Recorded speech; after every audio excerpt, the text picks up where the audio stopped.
Hello +2 commerce students, mask sir की commerce classes में आपका स्वागत है। बच्चों, चैप्टर है जो हम अगला शुरू करने जा रहे हैं बच्चों, वो है डेथ ऑफ ए पार्टनर। और इससे पहले हम admission of a partner, retirement of a partner और डिसोल्यूशन वगैरह हम कर चुके हैं। और रिटायरमेंट और एडमिशन ऑफ ए पार्टनर के अंदर जो हमने काम किया है सारा वो भी इसमें मिलता जुलता है। और बेसिक्स अगर क्लियर हो जाते हैं आपके तो ये चैप्टर भी आपको आसान लगने लगेगा। बेसिक्स तो ऑलरेडी क्लियर हैं, बस सिर्फ आपको रिमाइंड करवाना है थोड़ा सा। और इसमें जो सबसे पहला क्वेश्चन ये है कि जो पार्टनर की रिटायरमेंट है और डेथ ऑफ ए पार्टनर है उसके बीच में क्या डिफरेंस होता है बच्चों। एक पार्टनर जो रिटायर हो रहा है और एक पार्टनर जो जिसकी डेथ हो गई है उसके बीच में क्या डिफरेंस है। तो बच्चों जो रिटायरमेंट है, दो डिफरेंस बताने हैं आपको कोई।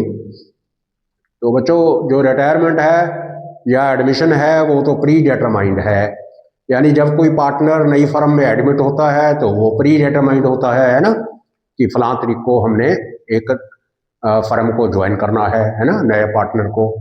और रिटायरमेंट भी प्री डिटरमाइंड है कि फलां तारीख को हमने फलानी डेट को, इस डेट को हमने रिटायर हो जाना है। तो ये तो प्री डिटरमाइंड है। लेकिन डेथ की डेट तो बच्चों कभी प्री डिटरमाइंड नहीं होती है, वो तो कभी भी आ सकती है ना। तो ये तो पहला डिफरेंस तो यही है कि जो रिटायरमेंट है वो प्री डिटरमाइंड है, लेकिन डेथ जो है उसका टाइम जो है वो प्री डिटरमाइंड नहीं है। दूसरा डिफरेंस क्या है बच्चों? दूसरा डिफरेंस ये है कि eight the time of retirement क्या होता है कि जो रिटायरिंग पार्टनर का कैपिटल अकाउंट का बैलेंस, उसका प्रॉफिट है और जनरल रिजर्व का शेयर है, गुडविल का शेयर है और भी बहुत सारी जो चीज़ें उसको मिलती हैं वो उसी को ही दी जाती हैं जो पार्टनर रिटायर होता है। लेकिन डेथ में तो उसको नहीं मिलेंगी ना वो चीज़ें बच्चों। डेथ तो उसकी डेथ हो चुकी है, तो इसलिए वो सब जो रिटायरिंग पार्टनर को मिलता था वो जिसकी डेथ हुई है उसको भी तो मिलने वाला है वही सब कुछ, वही कैपिटल का बैलेंस, वही उसका शेयर ऑफ प्रॉफिट, वही उसका share of goodwill, general reserve वगैरह वगैरह सब कुछ उसको भी मिलने वाला है बच्चों। लेकिन ये मिलने वाला है डिसीज पार्टनर्स के एग्जीक्यूटर को। तो डिसीज पार्टनर का जो एग्जीक्यूटर है उसको ये सब मिलने वाला है। तो अब ये क्वेश्चन ये होता है अराइज के एग्जीक्यूटर कौन होता है। तो बच्चों डिसीज पार्टनर का एग्जीक्यूटर का मतलब ये होता है कि जिसकी डेथ हुई है उसका जो वारिस है आगे। वारिस मीन्स जो उसको उसने बताया है अपने लाइफ टाइम में, बताया था कि मेरी मौत के बाद जो मेरा सब कुछ है वो इसको देना चाहिए, है ना। तो वो एक तरीके का वारिस हुआ, तो उसी को एग्जीक्यूटर कहा जाता है बच्चों। तो एग्जीक्यूटर जो है वो डिसीज पार्टनर का एक तरीके का वारिस हुआ, तो उसका अकाउंट तैयार किया जाता है। लेकिन एग्जीक्यूटर का अकाउंट तैयार करने के पहले जो डिसीज पार्टनर है उसका कैपिटल अकाउंट तैयार किया जाता है। सारा कुछ उसके कैपिटल अकाउंट के अंदर ट्रांसफर करने के बाद जो बैलेंस बचता है बच्चों वो उसके एग्जीक्यूटर अकाउंट के अंदर ट्रांसफर किया जाता है।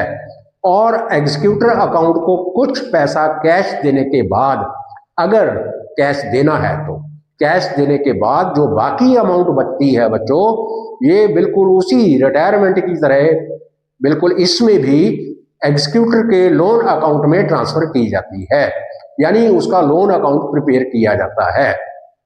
यानी जो डिसीज पार्टनर का कैपिटल अकाउंट बनाया जाता है, उसका जो कैपिटल का उसका बैलेंस निकलता है उसको ट्रांसफर किया जाता है एग्जीक्यूटर के कैपिटल अकाउंट, एग्जीक्यूटर्स अकाउंट के अंदर।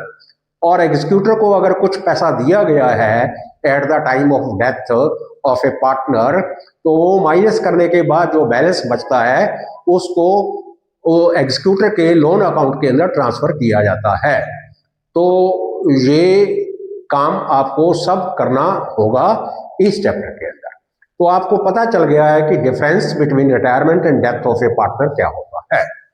और अगला क्वेश्चन है कि why goodwill is given to deceased partner. Deceased partner को गुडविल क्यों दी जाती है बच्चों? एडमिशन के टाइम में गुडविल क्यों ली गई थी पार्टनर से, है ना। जो अराइविंग पार्टनर था, नया न्यू पार्टनर था जो, उससे गुडविल क्यों ली गई थी? क्योंकि वो गेन कर रहा था, है ना। और सेक्रीफाइस कौन कर रहा था? Old partners. ओल्ड पार्टनर्स जो सेक्रीफाइस कर रहे थे उनको गुडविल मिला था, यानी जो सेक्रीफाइसिंग पार्टनर्स थे उनको जो न्यू पार्टनर के द्वारा लाई गई प्रीमियम फॉर गुडविल था वो मिला था। कौन सी रेशो से मिला था? सेक्रीफाइसिंग रेशो से। और रिटायरमेंट के अंदर क्या हुआ था? रिटायरिंग पार्टनर को गुडविल मिला था। क्यों मिला था? क्योंकि उसने अपना शेयर सेक्रीफाइस किया था। और वो उसका शेयर कहाँ गया था? वो उसका शेयर मिला था रिमेनिंग पार्टनर्स को।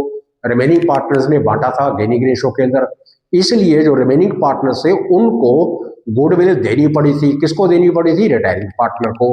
अब क्योंकि डेथ हो गई है बच्चों, तो वो भी तो अपना शेयर सेक्रीफाइस करके जा रहा है। और वो जो गया कहाँ उसका शेयर? फिर वो गया रिमेनिंग पार्टनर्स के पास और वो डिस्ट्रीब्यूट करेंगे अब गेनिंग रेशो के अंदर। तो जो गेन करेगा वो डिसीज पार्टनर्स को उसका शेयर ऑफ गुडविल देगा। यानी share of goodwill disease partners को इसलिए मिलता है क्योंकि अपना वो शेयर ऑफ प्रॉफिट सेक्रीफाइस करके जाता है। और अब है बच्चों अगला कि name the account which is prepared at the time of the death of a partner to credit his share of profit.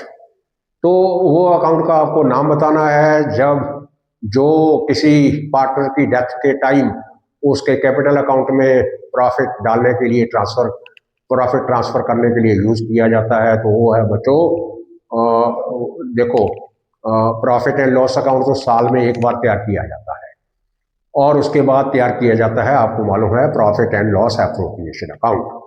और डेथ तो कभी भी आ जाती है बच्चों, है ना, इसलिए तैयार किया जाता है profit and loss suspense account. Profit and loss suspense account तैयार किया जाता है बच्चों।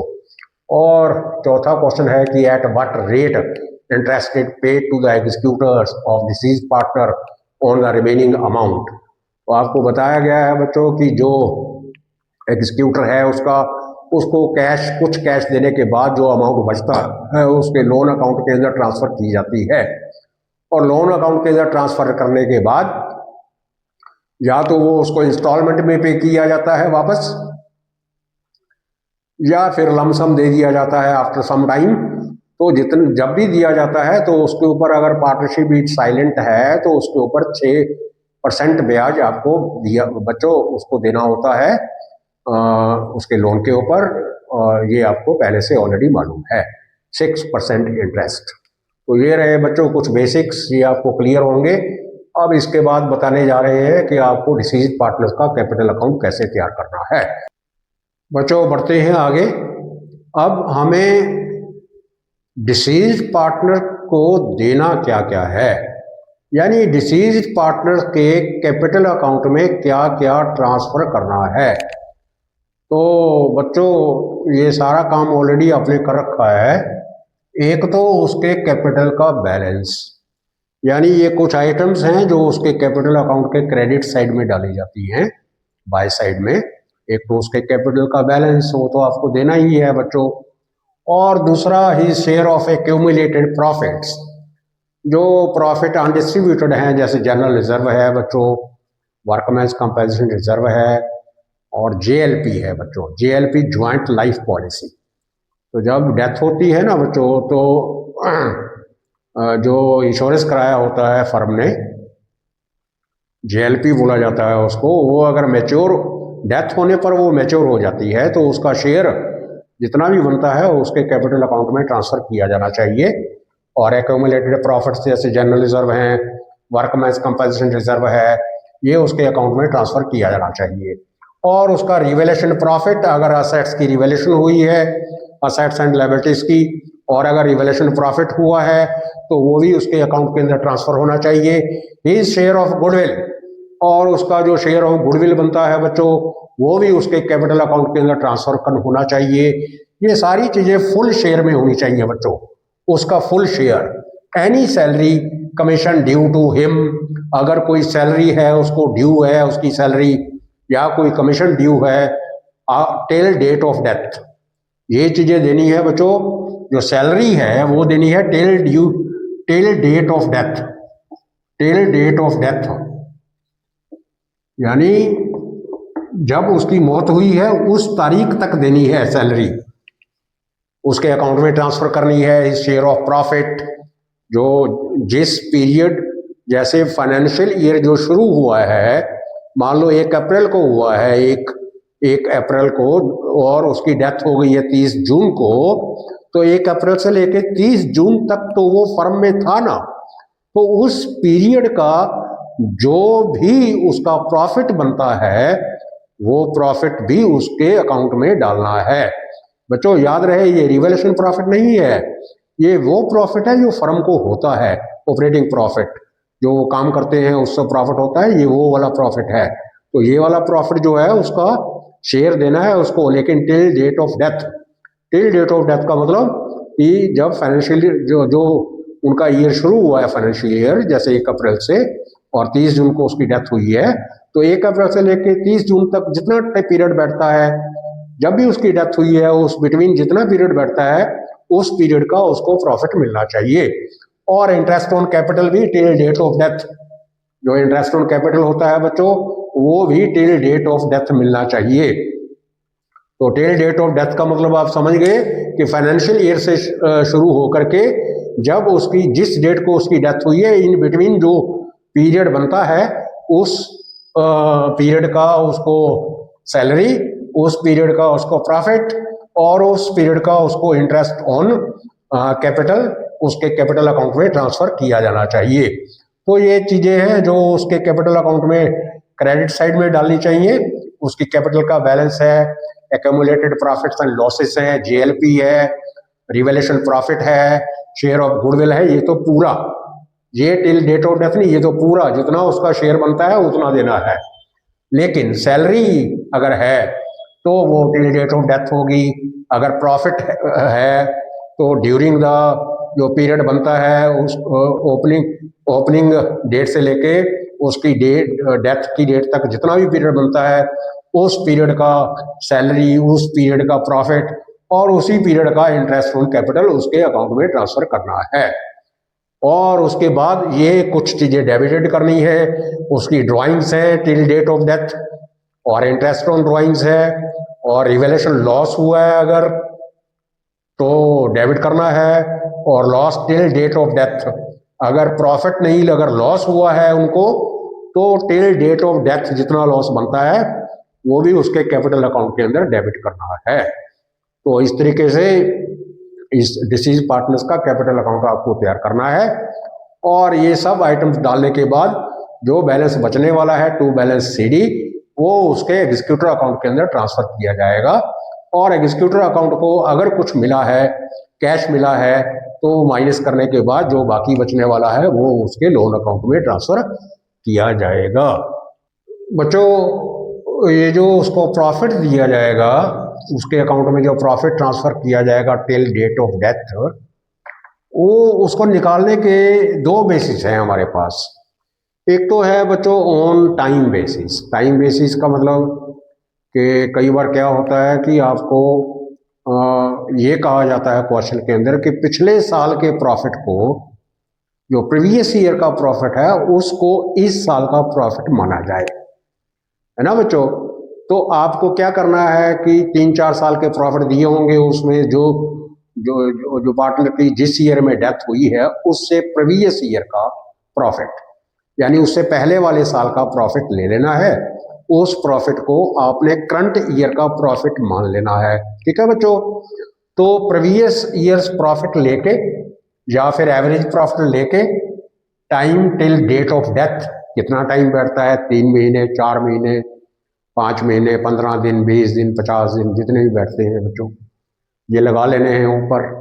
और नीचे ऊपर अगर आप मंथ लगाते हो तो नीचे 12 लगाना है, ऊपर अगर आप डेज लगाते हो तो नीचे 365 लगाना है बच्चों। अगर ऊपर आप 4 मंथ लगाए, अगर टाइम पीरियड 4 मंथ्स बैठता है तो नीचे फिर 12 लगेगा। अगर ऊपर 35 डेज बैठते हैं तो नीचे 365 डेज लगाने होंगे बच्चों। और इनटू करना पड़ेगा उसका जो प्रॉफिट शेयरिंग रेशो है बच्चों, प्रॉफिट शेयरिंग रेशो है, इनटू करके जो प्रॉफिट आएगा वो उसके कैपिटल अकाउंट में आपने ट्रांसफर कर देना है। ये तो है ऑन टाइम बेसिस। और एक होता है ऑन सेल बेसिस। इसमें क्या होता है बच्चों कि आपको प्रीवियस ईयर की सेल गिवन होती है, और प्रीवियस ईयर का प्रॉफिट भी गिवन होता है, और इस साल की sale till date of death given होती है बच्चों। तो आपने कैसे निकालना है, फिर लास्ट ईयर का जो प्रॉफिट है यानी प्रीवियस ईयर का जो प्रॉफिट है उसको ऊपर रखना है, प्रीवियस ईयर की सेल को नीचे रखना है, और इनटू करना है sales till date of death, यानी जितने पीरियड में उसकी डेथ हुई है फाइनेंशियल ईयर से शुरू होकर के जो जिस डेट को उसकी डेथ हुई है इन बिटवीन जितनी सेल हुई है वो लगा के और उसके प्रॉफिट शेयरिंग रेशो से मल्टीप्लाई कर देना है। तो जो भी प्रॉफिट आएगा वो उसके कैपिटल अकाउंट में ट्रांसफर कर देनी है। तो बच्चों ये हैं basics death of a partner के प्रॉब्लम्स हम करने जा रहे हैं बच्चों। इससे पहले कि हम इसको शुरू करें, आप फटाफट से वीडियो को लाइक और सब्सक्राइब शेयर जरूर करें बच्चों। ये है PQR की बैलेंस शीट। PQR जो है वो पार्टनर्स थे इन द रेशो 2:1 में, और ये है बैलेंस शीट एज ऑन 31/3/2019, और जिसमें दिया गया है कैश 30,000 और स्टॉक दिया गया है वो भी 30,000, डेटर्स हैं बच्चों 80,000 के, इन्वेस्टमेंट भी है 80,000 की, फर्नीचर है 40,000 का, और बिल्डिंग है बच्चों 1,15,000 की, और इधर क्रेडिटर्स हैं 1 लाख रुपए के, कैपिटल्स हैं P की 60,000, Q की 1 लाख और R की 40,000, और बच्चों जनरल रिजर्व हैं 75,000 के, और इनका टोटल है 3,75,000 रुपये, यानी 3,75,000। तो बच्चों R की डेथ हो गई है, R डाइड ऑन 30 सितंबर 2019, यानी 30 सितंबर 2019 को R की डेथ हो गई है, और the partnership deed provided the following, और पार्टनरशिप जो डीड है उसके अकॉर्डिंग ये चीज़ें होनी चाहिए। क्या कि R's share of profit, R का share of profit up to date of death, up to date of death on the basis of last years profit, last year profit या प्रीवियस ईयर प्रॉफिट। तो ये basics में आपको clear कराया गया है बच्चों कि जो प्रॉफिट होता है ये रिवैल्यूएशन प्रॉफिट नहीं है, ये वो प्रॉफिट है कि 1 अप्रैल से लेके 30 सितंबर तक वो फर्म में रहा है, उसने काम किया है, बिजनेस किया है, पार्टनर था वो, इसलिए उसको उस टर्म का यानी 30 सितंबर तक का उसको प्रॉफिट, उसका शेयर मिलना चाहिए। और आगे है his share of firms goodwill, firm की गुडविल का शेयर है बच्चों, on the basis of 3 years purchase of the average profit of the last 4 years। तो आपको पहले फर्म की गुडविल फाइंड करनी है, फर्म की गुडविल फाइंड करने के बाद आपको उसका शेयर देना है, और गुडविल का शेयर फुल दिया जाता है बच्चों। और प्रॉफिट दिए गए हैं 2015-16 का 80,000, 16-17 का 50,000, 17-18 का 40,000 और 18-19 का 30,000। ये 4 साल के प्रॉफिट्स दिए गए हैं बच्चों। इन 4 साल में जो लास्ट ईयर का प्रॉफिट है बच्चों वो है 2018-19 का, वो है 30,000। इसी को ही हमने करंट ईयर का प्रॉफिट मानना है, क्योंकि पहली एडजस्टमेंट के अंदर उसने कहा है कि उसका जो प्रॉफिट है up to date of death is on the basis of last years profit, last year means previous years profit. तो बैलेंस शीट है 31/3/2019 की, है ना बच्चों। तो ये रहा 2018-19 का प्रॉफिट 30,000, तो ये लास्ट ईयर का प्रॉफिट है, और लास्ट ईयर के प्रॉफिट को ही इस साल का प्रॉफिट आपको मानना है। इस साल का मीन्स 1/4/2019 से लेके 31/3/2020 तक का प्रॉफिट 30,000 मानना है, और उसकी डेथ हुई है 30 सितंबर को। ये चीज़ें आपको याद रखनी चाहिए बच्चों। उसके बाद है हिज ड्राइंग्स वर ₹20,000। उसकी ड्राइंग्स बोला गया है 20,000 है, लेकिन इसके ऊपर क्या इंटरेस्ट है, होना चाहिए नहीं होना चाहिए, क्वेश्चन साइलेंट है, यानी इंटरेस्ट ऑन ड्राइंग्स नहीं गिवन है।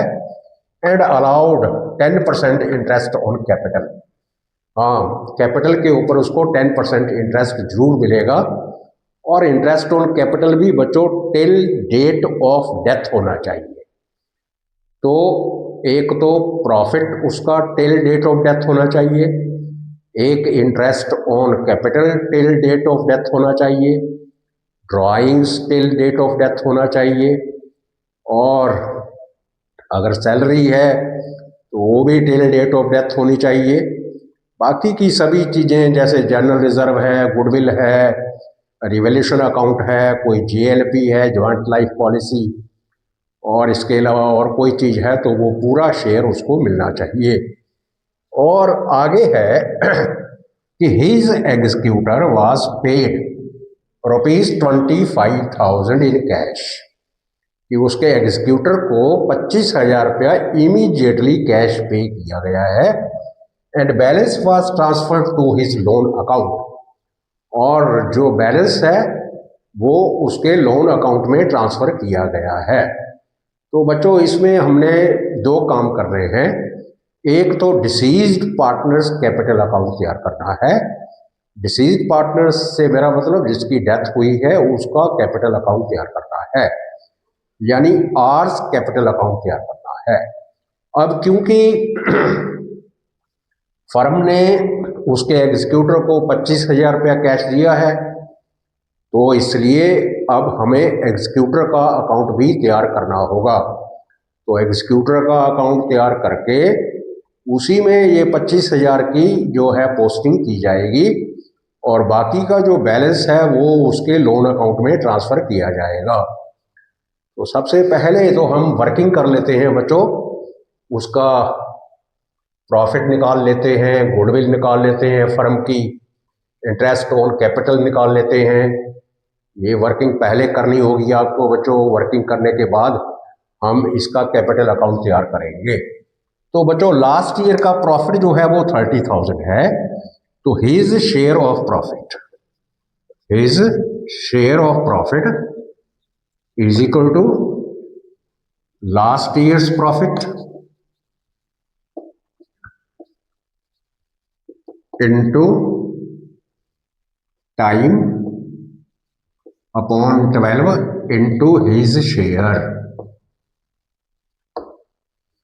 तो लास्ट ईयर्स प्रॉफिट है बच्चों 30,000, और टाइम है देखो 1 अप्रैल से लेके 30 सितंबर तक, 1 अप्रैल से लेके 30 सितंबर तक 6 मंथ बैठते हैं बच्चों। तो टाइम हो गया 6 मंथ, और मंथ है तो नीचे 12 आना चाहिए। और उसका शेयर बच्चों क्या है, शेयर है उसका आर का 1/5, तो ये 1/5 लगाएंगे यहाँ पर, है ना बच्चों। तो ये आ गया 2, और ये 3,000 रुपीज़ आया है बच्चों उसका शेयर ऑफ प्रॉफिट। तो शेयर ऑफ प्रॉफिट है उसका 3,000। ठीक है बच्चों। बच्चों अब निकालेंगे हम उसका शेयर ऑफ गुडविल। तो हिज शेयर ऑफ गुडविल बच्चों, his share of goodwill is equal to है एवरेज प्रॉफिट इंटू 3, क्योंकि 3 इयर्स ऑफ परचेज है, ये फर्म की गुडविल आ जाएगी बच्चों, और इंटू हिज शेयर।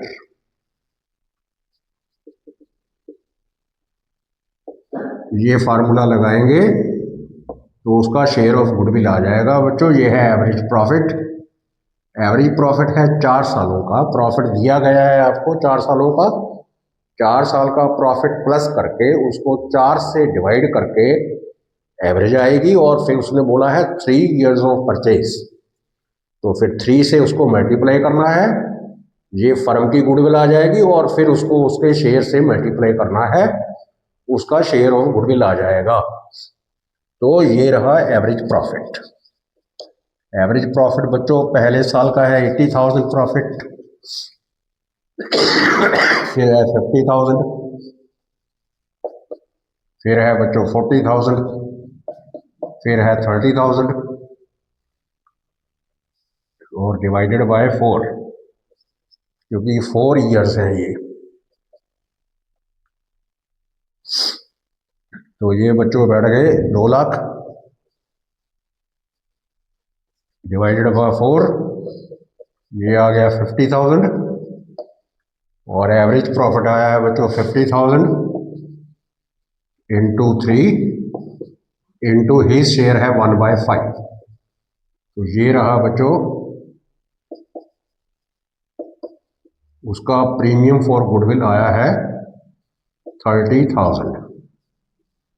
अब ये 30,000 उसको मिलने वाला है शेयर ऑफ गुडविल, और लेकिन ये देगा कौन? ये देंगे रिमेनिंग पार्टनर्स। और रिमेनिंग पार्टनर्स कौन हैं? P and Q. और ये कौन सी रेशो से देंगे? ये देंगे 2:2 सॉरी, ये देंगे गेनिंग रेशो में। अब सवाल ये है कि गेनिंग रेशो कैसे निकालते हैं? न्यू रेशो में से पुरानी रेशो को माइनस किया जाता है। कि अगर नई रेशो के बारे में कोई इंफॉर्मेशन ना हो, नई रेशो के बारे में कुछ ना बताया गया हो, तो जो उनका पुराना शेयर है 2:2:1, ये है पी क्यू आर, आर की डेथ हुई है तो बच गए पी और क्यू, तो इनकी रेशो हो गई 2:2, यानी 1:1। ये रेशो हुई बच्चों। तो यही गेनिंग रेशो है, यही न्यू रेशो है। तो ये आपको समझाया गया है अच्छे तरीके से कि अगर नई रेशो ना गिवन हो तो जो उनकी पुरानी रेशो से नई रेशो निकलती है वही नई रेशो है और वही गेनिंग रेशो भी है। तो ये जो हमने शेयर ऑफ गुडविल निकाला है बच्चों 30,000, ये अब पी और क्यू देंगे आर को कौन सी रेशो में? गेनिंग रेशो में। और गेनिंग रेशो क्या है? 1:1। यानी गुडविल का शेयर जो आया है उसका वो आया है बच्चों 30,000। ये इसका मतलब इक्वली 15,000 पी देगा और 15,000 क्यू देगा। किसको? आर को। और अब हम निकालेंगे उसका इंटरेस्ट ऑन कैपिटल। तो उसकी कैपिटल है बच्चों आर की 40,000। 40,000 का 10%, 10/100। और टाइम कितना है बच्चों? 6 मंथ। तो ये है 6/12। तो ये हो गया है बच्चों 2,000। ये है इंटरेस्ट ऑन कैपिटल 2,000 6 मंथ का। तो इंटरेस्ट ऑन कैपिटल है बच्चों 2,000। तो हमने सब कुछ निकाल लिया है। प्रॉफिट है 3,000, गुडविल है 30,000, इंटरेस्ट ऑन कैपिटल है 2,000 और उसकी ड्राइंग्स हैं 20,000, लेकिन इसके ऊपर इंटरेस्ट नहीं दिया गया है। ये सब कुछ डिसीज्ड पार्टनर्स को मिलने वाला है। यानी आर की डेथ हुई है तो ये सब आर को मिलने वाला है। और क्या मिलने वाला है? उसका कैपिटल का जो बैलेंस पड़ा है बैलेंस शीट में। और जनरल रिजर्व भी पड़े हैं इधर बच्चों 75,000 के। तो जनरल रिजर्व का भी उसका शेयर मिलने वाला है उसको। इसमें कोई revaluation of assets and liabilities नहीं दी गई है। अगर असेट्स एंड लायबिलिटीज की रिवैल्यूएशन दी गई है तो उसके लिए आपको पहले रिवैल्यूएशन अकाउंट तैयार करना पड़ेगा। रिवैल्यूएशन अकाउंट तैयार करने के बाद उसका शेयर जो बनता है रिवैल्यूएशन प्रॉफिट या लॉस का, वो भी उसको देना पड़ेगा। तो वो भी उसको मिलना चाहिए, प्रॉफिट भी उसको मिलना चाहिए, जनरल रिजर्व भी उसको मिलेंगे, गुडविल भी उसको मिलेगी, इंटरेस्ट ऑन कैपिटल भी उसको मिलेगा।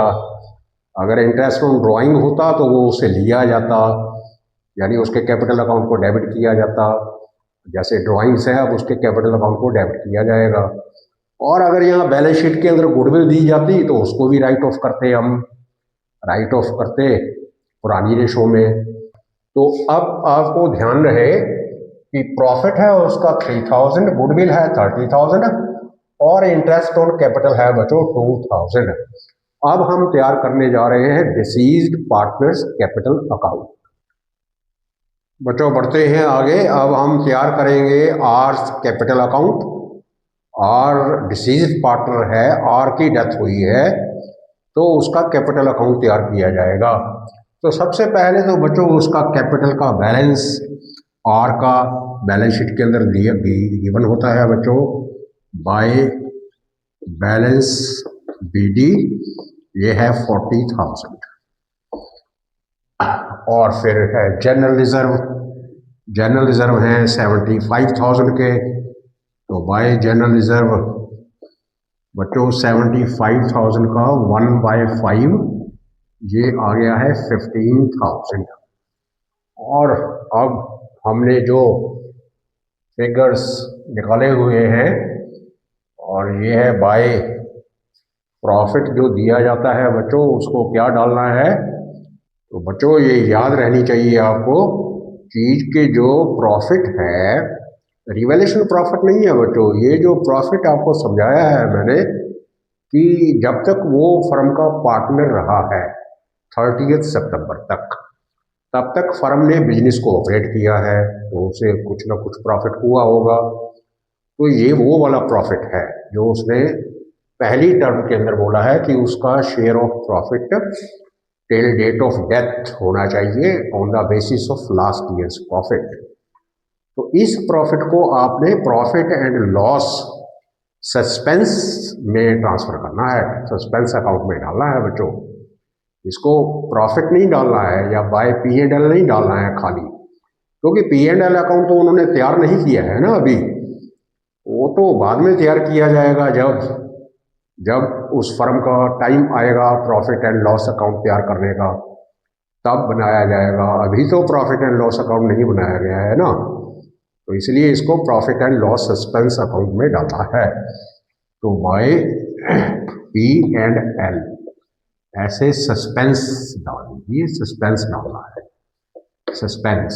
तो वो है बच्चों 3000। और बाय अब है आगे गुडविल। तो ये गुडविल कौन देने वाला है, ये P और Q देने वाले हैं। कौन सी रेशो से, गेनिंग रेशो से, और वो इक्वल आई थी। तो यहां डालना है by P's capital account 15,000, by Q's capital account वो भी 15,000। दोनों ने इक्वल दिया है, इक्वली गेन कर रहे हैं वो।